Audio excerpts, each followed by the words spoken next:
So my name is Carlos Walker, and this is Art and Hustle, Black Books Matter Season 2. And today we're here with Dr. J. Wood. Miss Wood, if you will, share a little bit, or Dr. Wood, if you will, share a little bit about who you are and what you do. Well, primarily for now, I'm a writer, and I write because it's a passion. I enjoy it, but I've been in many places in my life. So, I've been first Black female dean of Strayer University's largest university in Suitland, Maryland, and first deputy warden. I've got a lot of stuff. I'll just keep it brief, but first deputy warden of the medium security and youth facility in Lorton, Virginia. I had no desire to do these things. People saw me, heard me speak, and watched certain kinds of programs that I did and said, we think you'd be great for this. And by the grace of God, even today, I receive emails and texts and all kinds of things from former inmates who are now have their own businesses, or they are doing all kinds of fabulous stuff because of something that I may have said to them.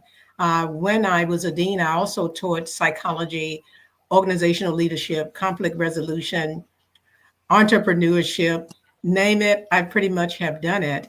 And just so many different kinds of things. After 9/11, again, I had no idea that someone was going to reach out to me from the White House, which was Leon Panetta's office at that time.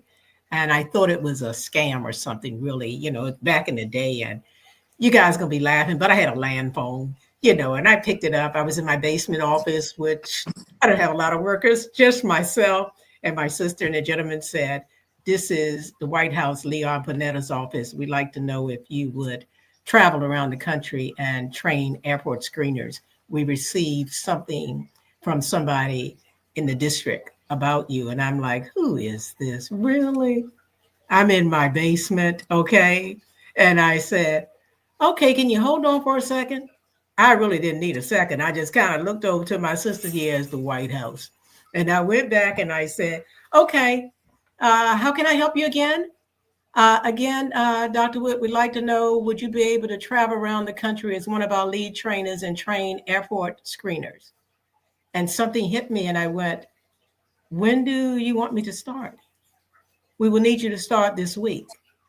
I didn't have a busy schedule. I was just starting my own business. And I said, by the grace of God, can you give me a second? Let me look at my calendar. There was no need for me to look at it. And then I said, okay, I can do this. We'll get your flight and everything ready for you. Be ready to leave out next week. I was like, what? And just to make a story short, I went so many places, around the country, traveling, and actually trained airport screeners on how to use weaponry.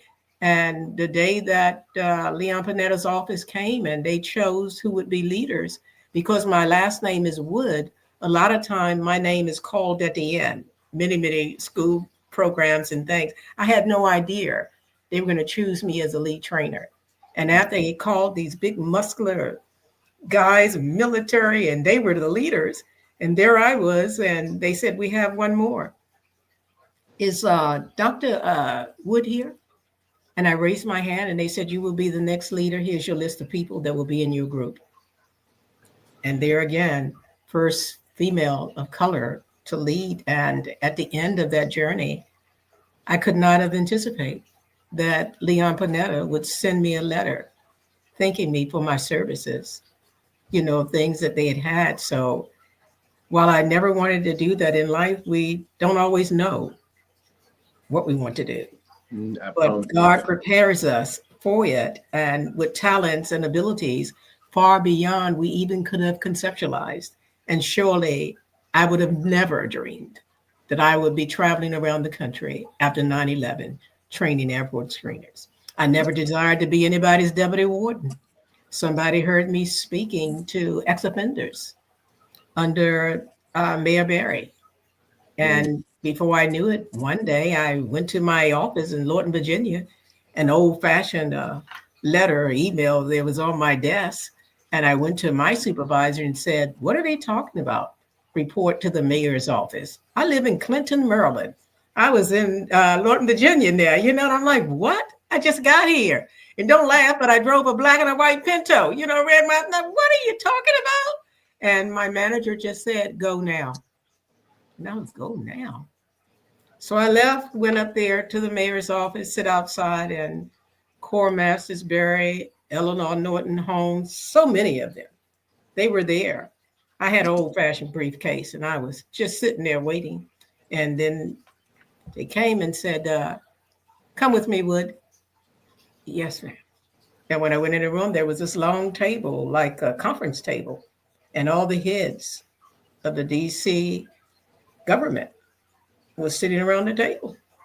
And there I was, at the other end, barely 30 guys, and I was like, all right. And then they said, gave their who they were.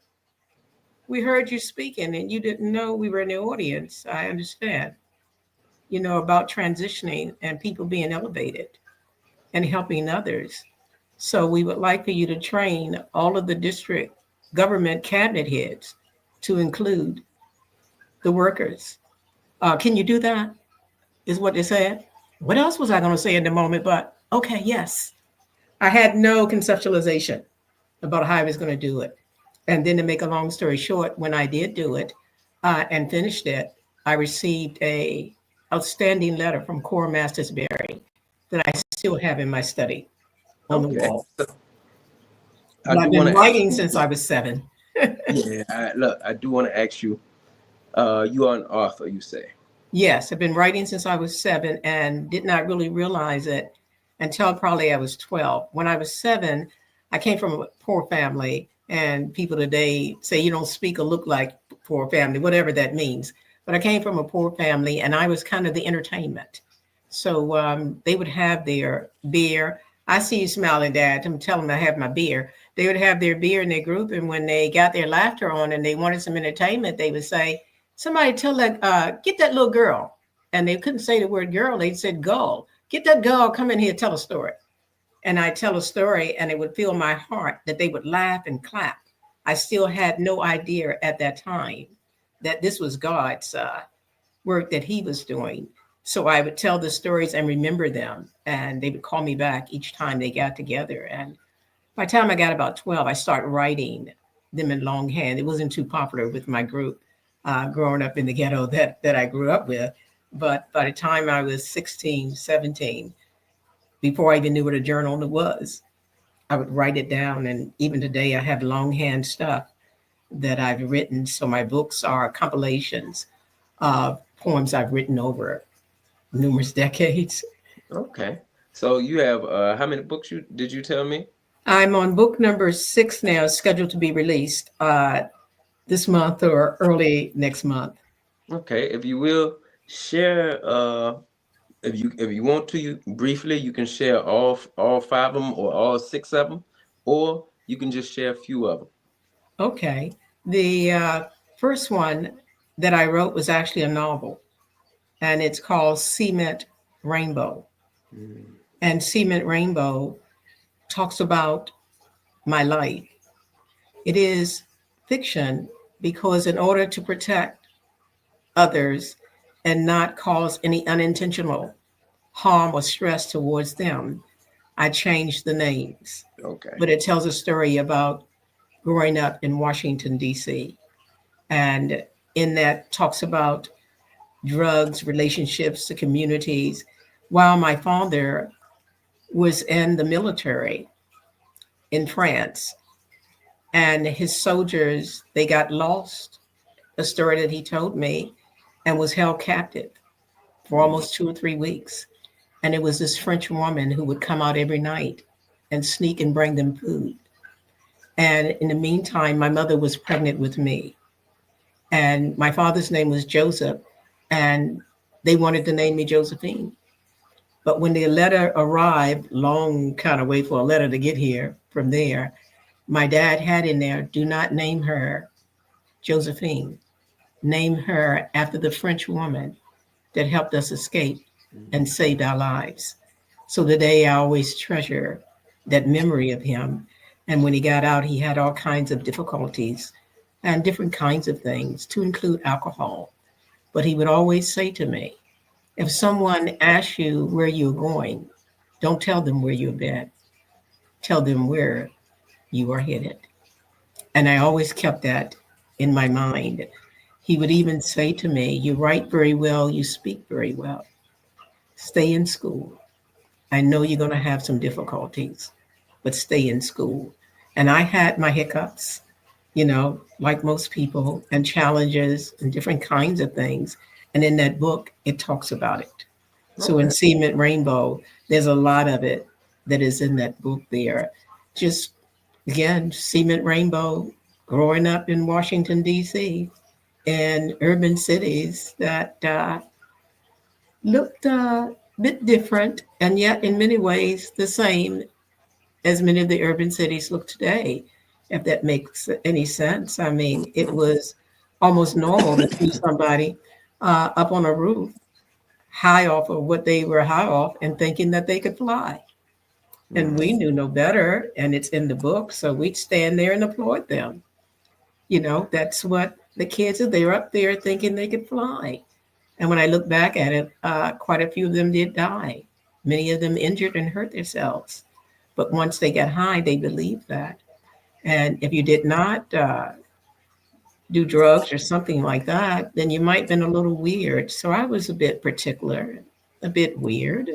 Growing up, people would say, she's so particular. Why does she talk like that? I mean, where is she from? It was my dad who taught me the pronunciation of lots of big words, and I became fascinated, with words and speaking. And then went on to the next book, Cement Rainbow, which was the novel. Then the next one was He Is My High. He Is My High. I had written it, and then I stopped and wrote something called Platinum Love. Platinum Love is a book about life and relationships. And the word platinum means that regardless of who you are, your skin color, where you come from, how tall, big, whatever people think about you, if ever you are to enter into any kind of love, it should be platinum, Mm-hmm. meaning that the individual should always see you as the person that you are, appreciate and embrace you accordingly. And instilled within the book, it talks about the ups and downs and the hiccups, and when people stay in bad relationships and why they stay in that. And people would say sometimes, if they know it's bad, why don't they just leave? That's so easily said on the surface. Mm-hmm. But there's so many other kinds of things that may keep a person in a bad relationship. And when I was coming along, it had a lot to do with if you were a woman or a man. Being a woman, then you were expected by a certain age. You need to be in a relationship. You don't have a baby. You don't have a boyfriend. Something is wrong with her. Wait a minute. How old are you? When are you getting married?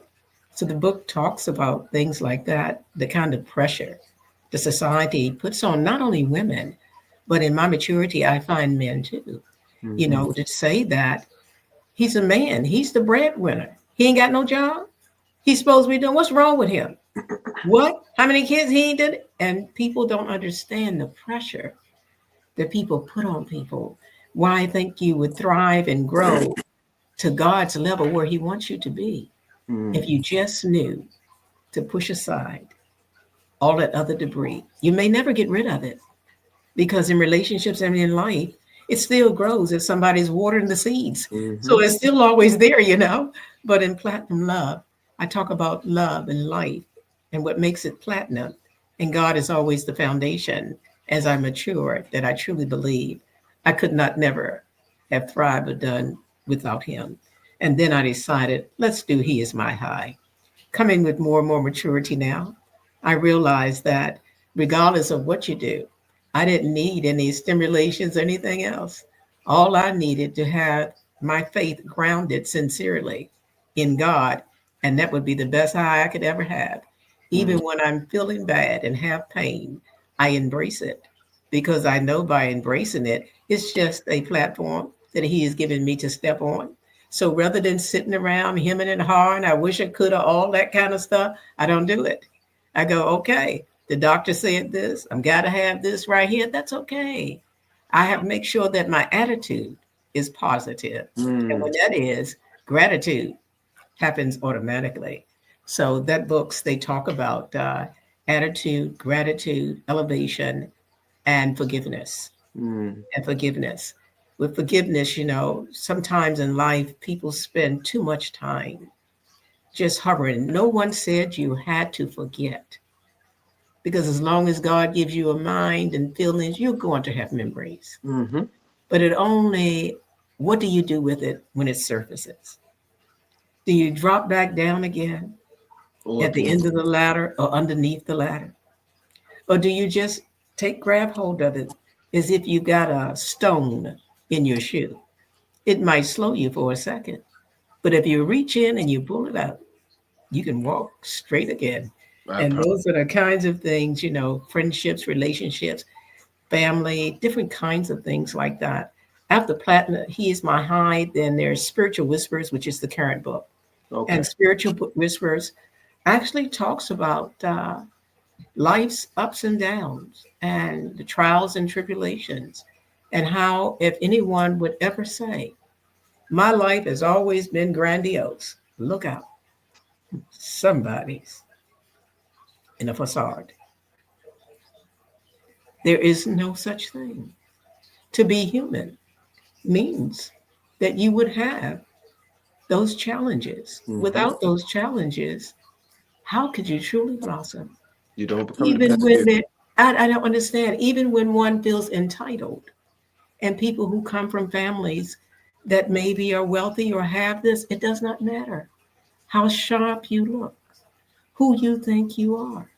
Really, if you have never had challenges and never learned what it is all about to be you and to do the work to Mm, ensure that you become who God created you to be, that is the only way you will blossom. And mm, those are truly blessings there. Walking around and you've never done any work. I don't care if you had to carry the garbage first. Do that. Maybe one day you will be the owner of the garbage truck or the company. You have to learn, and we have to do better as a society of helping people understand it's not just okay to start at the bottom. Sometimes that's the best way to ensure that you get to the top, because you know the journey and it's a different kind of appreciation that you take with you.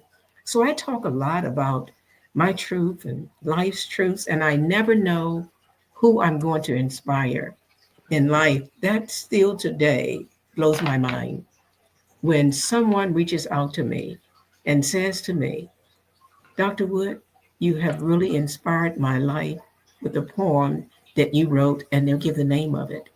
And I go, how did you know? Then they will ask about this. And I go, I wrote it 3 decades ago. And they go, you wrote that 3 decades ago? I'm in a relationship right now. I'm about to lose my mind. And you wrote that 3 decades ago? And as one gentleman told me, I was in the safe way. I never know where people are going to stop me. I'm never really prepared. I am a little particular, and little is understatement. But they're coming, they go, can I get a picture? But while they're asking, can I, you already know what they're doing. They're prepping up taking the for it. picture. And the gentleman did that. And he told me, I'm 41. I cannot believe, I didn't even know I liked poetry. But it's something about the way you write. You don't quote the Bible, but you just say it the way that it is. And I said, well, no disrespect to anyone that quotes the Bible, but I do not believe that I need to quote every line that I write with the Bible. Well, they said so and so. John said, I don't need to do that. If it is from my heart and my spirit, then if you truly believe and you walk in faith, you will see it, hear it, and feel it. Mm, And I believe that is what happened to that gentleman who now has become a great supporter of mine and just talks about, he reads something from the book every day. The ages range from 16 to 82 that I get responses from. That's mind blowing to me. You know, when a 16-year-old reads something that I have written, as in one of the books, and she told me, one of the poems you wrote called Private Angel. I won't read it for you now, but it's a poem I wrote called Private Angel. And I was writing it about death of people that have been close to me, to include my father. I had no idea a 16-year-old was going to read it and send me a paragraph and say, I was so inspired by the poem you wrote, Private Angel. I just lost my grandfather. And you made me think of the times I was with him, who he was. And they were very emotional. I got emotional just listening and looking at the 16 years old. 16, so I was in my 30s when I wrote that poem. You But never it know just shows you. this. You never know what you're writing and how it's going to affect others. You just know that God put some on your heart and you're pouring it out. And what it get to do is affect others. It is amazing to me when I'm out and the different ages and the different diversities. Sometimes people will ask me, being a female of color, do you book? Well, I'm out. And white women, they will walk up. They have my books and go. And they say, how could that be? And I said, well, if you believe like I do, while we may have differences in complexions, differences in nationality, still there is a universality that we have that is heavenly. And that is that if someone cut you and cut me, and we happen to be two different complexions or nationalities, there's a guarantee of something that will happen to us both. And I asked the audience, and they get quiet. I said, what do you think will happen if they cut us both? And someone will shout, we'll all bleed. Hmm. Yes, we will. So you see, we have more in common than we have that we believe that separates us. And Hmm. when I write, I try to write from that perspective, not try. I can't help myself. I do. It doesn't matter what is happening even in the world today. When people are upset and they say, well, I'm never going to vote again. I'm not. No, no, no, no, no. You don't want to do that. You say, well, they're going to erase the books and do this, and we're not going to have any Black history. I know it's all frightening and frustrating. And when I write about it, I write in essence to tell people that now is even a greater time Hmm. for us to rise up, Hmm. to stand up, and to reflect on the history, hopefully, that most of you know. And if you don't, find it out. Learn it. Only one that can stop the erase would be you. It would be us. Would be you. When you're telling me you don't want someone else to stop it, That wait a means you need minute. to open your mouth and tell it. You have to, that's right. And then not just open your mouth, anyone can say anything. Write it. Learn it. Anything can say anything. But make sure that you let your representation of the character of who you proclaim to be, in Write it. fact, demonstrate Mm. the virtuality and reality of that is who you are. And I guarantee you others will follow. We So, can have clowns all the time, okay? so Send in the clowns anytime. But it's time, while they give you a laugh every now and then, we want to send in education hmm with factualization, with representation that will be there for us as a foundation as we proceed ahead, not just individually, but bringing others. And you won't even have to reach for them. If they see you behaving that way, they may reach for you and you just lift them then. So before we go, I do want to ask you to give a word of wisdom to somebody who may be just starting their journey as a writer or a creator of whatever art form they may be, dance, music, art, visual art, writing. Give them something that may inspire them. One thing is for sure that people sometimes ask me, when you write, how do you know what to write for somebody else? And notice that they said, how do you know what to write for somebody else? First of all, if it's your dream, It belongs to you. Mm-hmm. And if it belongs to you, then you want to write your truth. Mm-hmm. It is very challenging, I find, for some people to be vulnerable because they look at vulnerability It's a as weakness, being a weakness. but it's a strength. Absolutely right. Go ahead and say it again, Brother But Carlos. You're right. but but it's a strength. Pardon me. It is a strength. So when I tell people that I said, when you want to write, don't worry about what somebody else. Write your truth. Mm-hmm. Because remember, you may think you're by yourself. I don't care how hard it may have been. But there is someone who has been through it, or even worse. Sometimes you may even say, I know nobody did nothing through this like I have. Your mind will be blown just when you think you cannot. There's no way. There's always someone who's had a deepness of darkness, even darker than yours. Mm-hmm. Just remember when you keep the faith and believe in it. So if you want to write, you want to do artwork, whatever it is that you want to do it. Stop worrying about. That's why they have editors. Somebody will edit if a word is misspelled. They will help you with that. Just write it. So you just write. One of the things that I do is I just write. And once when I write, you go back then, okay, that shouldn't have been a period. That should have been capital. Then you can do that then. But the key is get the thoughts out. Get it out. Get it out while it's there. Because it's almost like I rise every morning, sometimes 1 or 2 in the morning. I've got a little pad. I'm old school, guys. Got a little pad there by my bed. And I'll have a thought. And I'm like, that's a great poem. And everybody will ask me, why don't you just wait till you get up Mm-mm. and write it then? I mean, even if I do remember it, you know the thing that will be missing, and I'm going to see if you all get on the same page with me this. The feeling. The energy. See, have you ever had that thought of something that happened with such energy in that moment in space? And when you got up, you remember it, but it just didn't have that energy. So you want to do it then. Even if you misspell a word, it's okay. Why the energy Just is write it down. And in the morning or whenever you get ready to write again, then go ahead and write it again.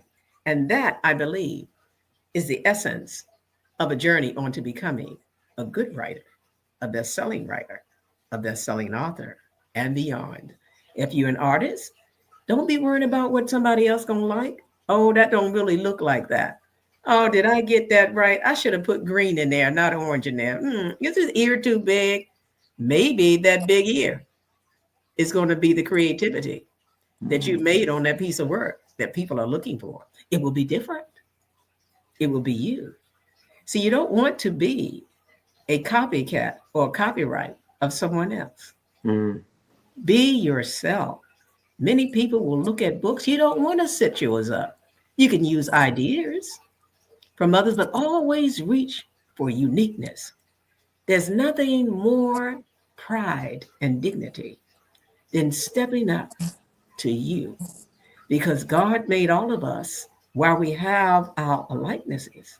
He made us distinctively, uniquely different in order that we embrace it and become the queens and kings that doesn't need any earthly crowns. Mm. People will know when you walk in a room. Mm. They will know. Here comes the queen. Well, I do want to thank you for joining me. I want to before we go, let the people know where they can find your books. That way, hopefully, what they'll do is reach out and purchase your books. That's the reason for this whole thing, so then we can Wow. get people to purchase books. My books are at alwaysapoet.com on my website. And you can also get them at Amazon. But everybody who goes to the website and gets at least 2 books, I always gift you a third book. Mm. And the only way that I can sign your book is you have to get it from the website. Sometimes people go to Amazon and they'll send me an email right away and they're upset. And they go, I bought 4 books on Amazon, but you didn't sign them. I But can't I sign it don't on know. Amazon. Okay, you okay? Yeah, I don't know when you got it on Amazon. I'm going to get a card here for a moment. I'm not sure if you'll be able to see it all on the card. Lift it up a little bit. Lift it up.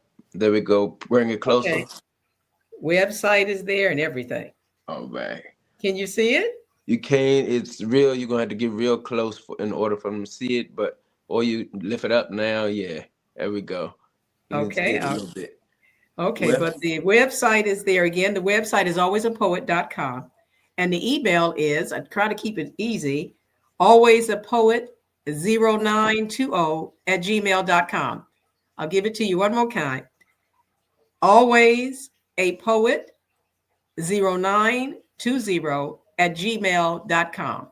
And the website is hey, I thank alwaysapoet.com. I thank you once again. My name is Carlos Walker. This is Art and Hustle Black Books Matter, Season 2, and that is Dr. J. Wood.